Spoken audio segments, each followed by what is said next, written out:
أهلا بيكم في حلقة جديدة من برنامج كاتب وكتاب. النهاردة هنشوف قصة جديدة.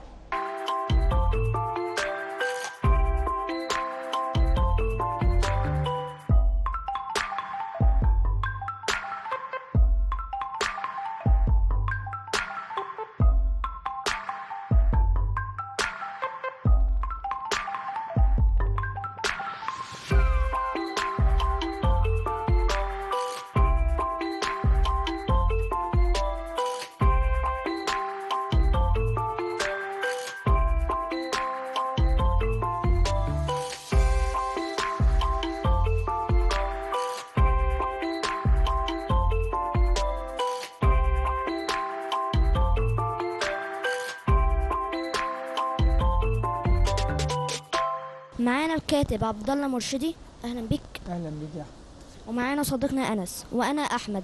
حضرتك هتحكي لنا ايه النهارده؟ هحكي لكم قصه شاذة واللص. كان في المدرسه بيبصوا لقوا زميلتهم غايبه، واحده زميلتهم ايه؟ غايبه. فسالوا الاستاذ بيقولوا له زميلتنا دي غايبه ما شفناهاش بقالنا يومين. فقال لها طب ما فيش حد صديقها هنا؟ اللي هم في صديقه من اصدقائها قالت ان هي ايه؟ مريضه. قالوا طب احنا ممكن نعمل لها ايه؟ احنا عندنا جماعه اسمها جماعه اصدقاء الايه؟ المرضى. في المدرسه عاملين جماعه اسمها جماعه اصدقاء الايه؟ المرضى. فعملوا اجتماع مع بعض، طبعا في وقت الفسحه عملوا اجتماع مع بعض ويشوفوا يعملوا لزميلتهم دي ايه. فطبعا في كل واحد اقترح ان احنا نعمل ايه؟ نعمل حاجه. في حد قال ان احنا ممكن نقدم لها برواز، تمام؟ وفي حد قال ان احنا ممكن نقدم لها بوكيه ورد، تمام؟ في ناس تانية قالت ان احنا ممكن نجيب علبه ايه؟ علبه حلويات. فطبعا كل واحد قال، بس طبعا كان في واحده صديقتها قالت لهم بس انا ليا اقتراح، زميلتنا ديت ان هي ايه؟ فقيره، ان هي ايه؟ فقيره.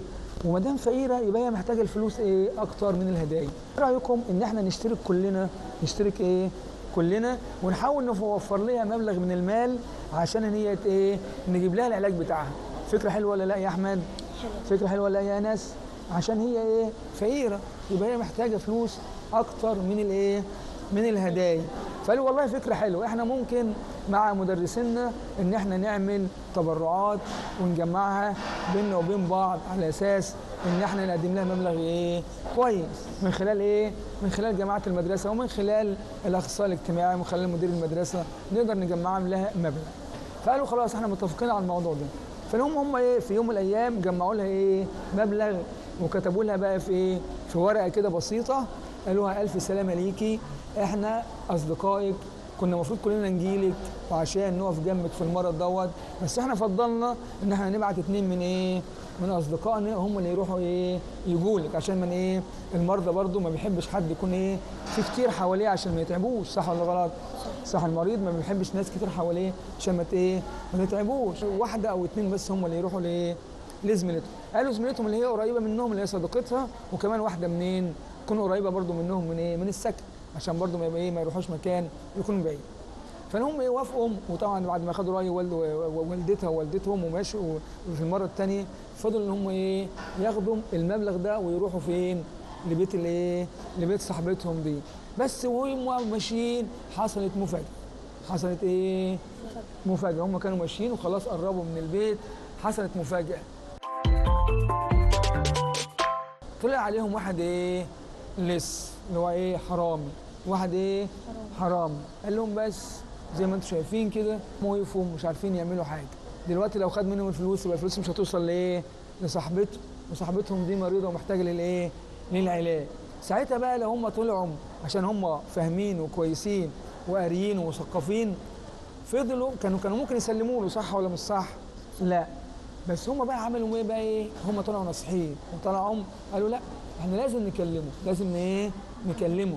ودي بقى المواجهه، انك ازاي تحافظ بقى على الفلوس اللي معاك ديت وما تخليش الحرامي دي ايه؟ ياخدها. قالوا له بس على فكره الفلوس اللي احنا معانا فلوس، بس الفلوس اللي معانا ديت مش فلوسنا احنا، فلوس احنا لمينها عشان واحده مريضه، عشان واحده ايه؟ مريضه. وادي الجواب اللي معانا اللي احنا كاتبين فيه اسمائنا اللي احنا لمين فيها، وفي نفس التوقيت ده هم ديت اصدقائنا اللي رايحين لمين؟ الفلوس دي رايحه لمين؟ لصديقتنا اللي هي مريضه. والمريضه ديت صديقتنا المريضه برضو فقيره ما معهاش ايه؟ فلوس. فانت هتاخد الفلوس دي ازاي؟ ما ينفعش انك تاخد الفلوس دي. احنا لازم نوصلها لايه؟ لصديقتنا دي.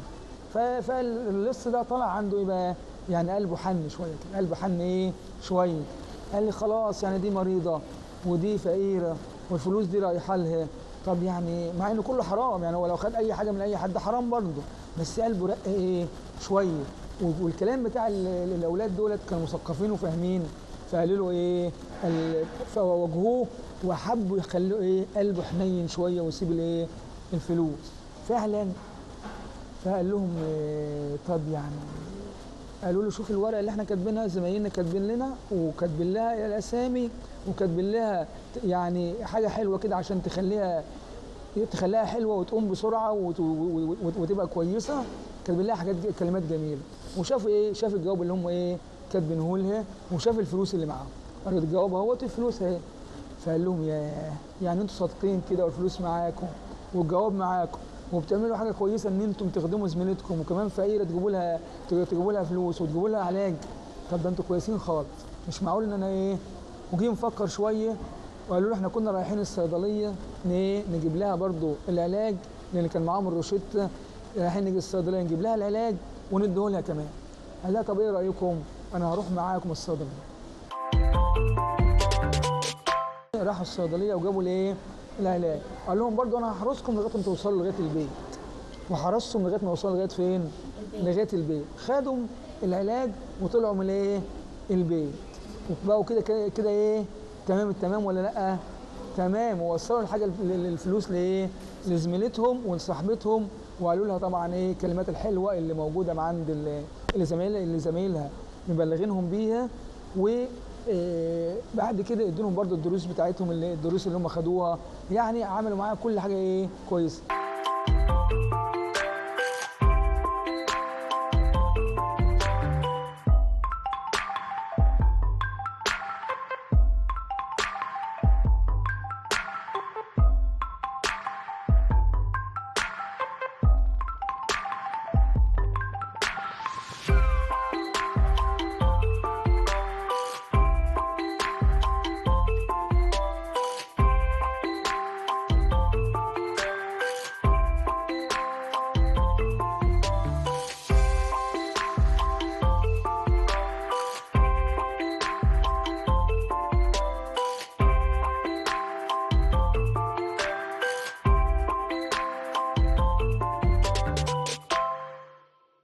ممكن تتوقعوا ايه بقى اللي يجرى للص ده؟ ها؟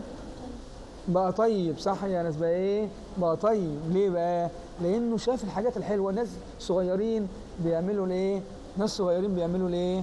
بيعملوا حاجات حلوه. صح يا احمد؟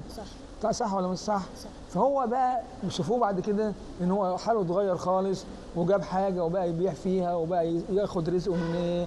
ياخد رزقه من الحاجه الايه؟ الحلال، مش من حاجه الايه؟ الحرام. ايه رايك بقى يا انس في الموضوع دوت؟ ها؟ ايه رايك في القصه الحلوه دي؟ كويس. استفدت حاجه منها من القصص دي؟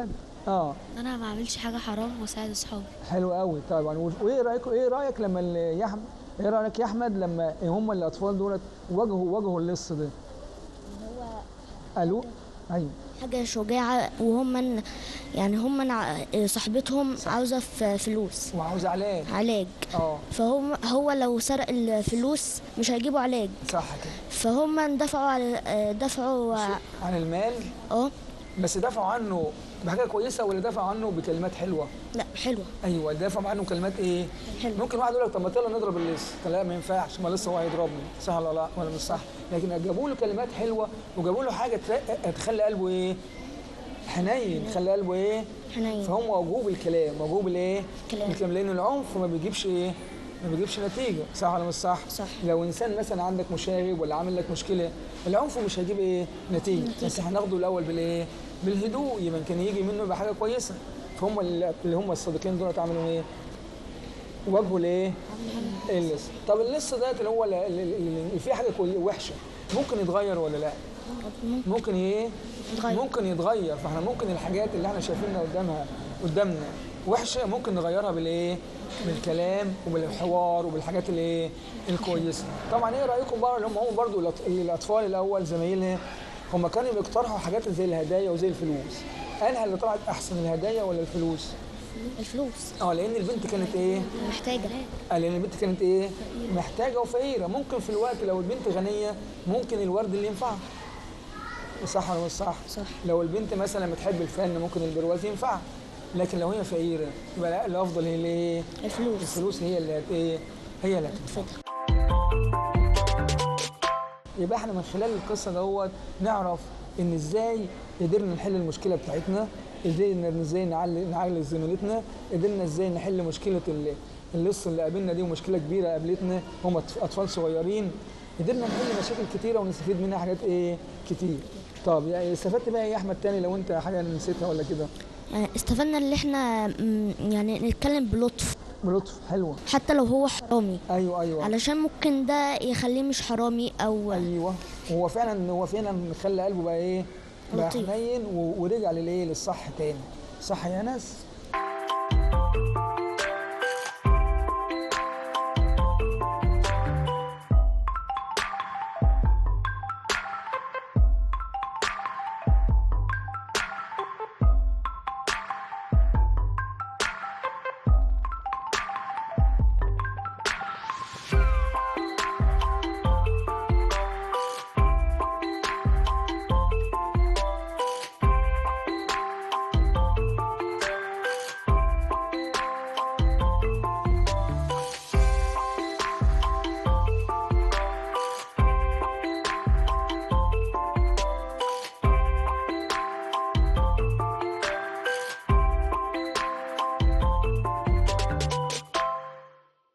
وكده خلصت قصتنا.